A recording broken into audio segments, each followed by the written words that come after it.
quelle solution, avant de faire ce coaching, envisageais-tu ou quelle solution avais déjà-tu envisagé? Alors, moi, j'ai envisagé pas mal de solutions. J'ai été suivie par une, psychologue. J'ai fait aussi des soins énergétiques qui m'ont aidée, mais sans forcément, me donner d'objectifs ou de choses comme ça. Ça réparait, ça traitait des choses à l'intérieur, mais que, j'avais pas forcément conscience ou je pouvais pas mettre en action. Et puis, bon, le suivi psychologique était quand même intéressant pour moi m'aider et pour libérer aussi ma parole et tout ça. D'accord. Donc en fait, de ce que je comprends, c'est que tu étais, avant de faire le coaching, tu suivais des magnétiseurs, des thérapeutes ou tu allais voir une psychologue quoi, en fait. Mmh mh. OK et mais par contre, en fait, tu avais pas un objectif, précis, tu allais les voir, voilà, histoire de te libérer, de te détendre et de libérer ta parole et c'est super, hein, de faire ça, parce que déjà émotionnellement, ça permet de lever un point. Mais tu avais pas un objectif précis, précis. OK et du coup, pourquoi as-tu, choisi de travailler, avec moi? Et ben, c'est un petit peu le hasard, mais un heureux hasard. Ça s'est présenté à moi aussi et je me suis dit que c'était vraiment une opportunité de découvrir une autre méthode que je connaissais pas du tout et comme j'aime bien aussi, voilà, approfondir et travailler, je me suis dit que c'était vraiment une belle occasion à ce moment-là de ma vie de faire ce coaching et puis je savais pas du tout à quoi m'attendre.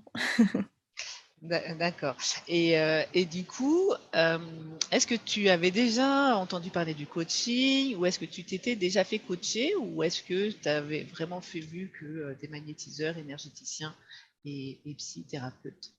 Non, j'avais jamais fait de coaching et donc comme je l'ai déjà dit une fois, j'avais une mauvaise image des coachings moi au départ parce que voilà, je je connaissais pas et je savais pas du tout à quoi m'attendre et pour moi, tout le monde pouvait un peu s'improviser coach et voilà, j'avais un peu du mal à croire en la réussite d'un coaching ou c'était un peu l'image que je m'en faisais avant. D'accord. En fait, pour toi, le coach, c'est une personne un peu, enfin, ça a une, connotation un peu galvaudée, c'est ça? Qui est pas hyper sérieuse, et heu et du coup, tiens, ça qu'est-ce que ça du coup, aujourd'hui, qu'est-ce que tu dirais? Tiens, si jamais demain, qu'est-ce que tu dirais, toi? Qu'est-ce que tu as découvert, en fait, dans le coaching? J'ai découvert, que c'était très efficace et que finalement, d'être, accompagnée et d'avoir des objectifs, en fait, c'est vraiment ça, d'avoir un objectif et de mettre des actions en place, ça fait avancer les choses aussi plus peut-être pas plus rapidement, mais de manière plus stable ou voilà, on bâtit des bases beaucoup plus stables, je trouve, parce qu'on a mis en pratique et on sait, ouais, je sais pas trop comment expliquer ça autrement, mais mais en fait, j'ai adoré moi le concept du coaching. Ça m'a Waouh! vraiment convenu et ouais, Mmh. c'était bien.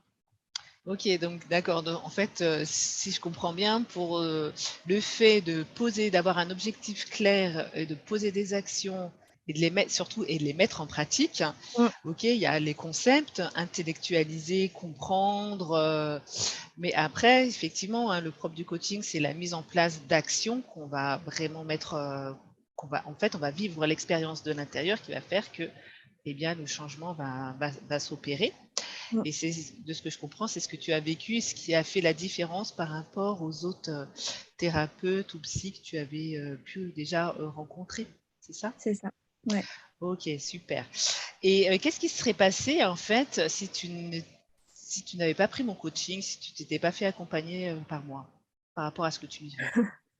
Je pense que je serais toujours dans le même, blocage où je pense pas que j'aurais fait la lumière sur toutes ces choses-là. C'est en fait, je vois pas comment j'aurais pu le faire, toute seule ou alors ça aurait pris vraiment beaucoup plus de temps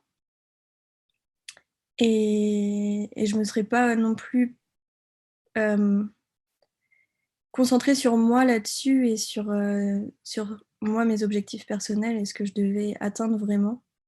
me serais peut-être un peu plus tournée vers l'extérieur et me reposer un peu plus sur l'extérieur plutôt que sur moi-même pour aller voir tout ça. OK, super. Donc de ce que je comprends, c'est qu'en fait, le coaching, ça t'a permis aussi, enfin, en tout cas, le coaching que je t'ai proposé, parce que voilà, voilà, parce qu'en fait, moi, je suis coach, bah, comme tu le sais, hein, coach, en gestion émotionnelle et transformation de vie.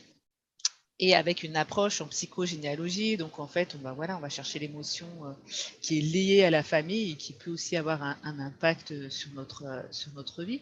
Et le fait donc du coup de t'être, tournée vers l'intérieur, de trouver les solutions par toi-même, par le questionnement du coaching, bien spécifique, t'a permis vraiment d'avancer et t'a apporté, de ce que je comprends, beaucoup de clarté Mmh, et d'efficacité en fait. c'est ça, ouais. D'accord, super. Et quelles étaient, tes craintes, en fait, vis-à-vis de ce coaching? Parce que, voilà, tu connaissais pas trop le coaching. Qu'est-ce que tu t'es dit? Hem, je dirais peut-être, la peur de pas réussir à mettre en place les actions justement qu'on me demandait ou de vraiment, sortir de ma zone de confort aussi en faisant des choses que j'avais pas l'habitude de faire. Je pense qu'au départ, c'était un petit peu ça mes craintes, mais je me suis vite rendu compte que ça avait un effet positif, donc forcément ça donne envie de d'y aller quand même.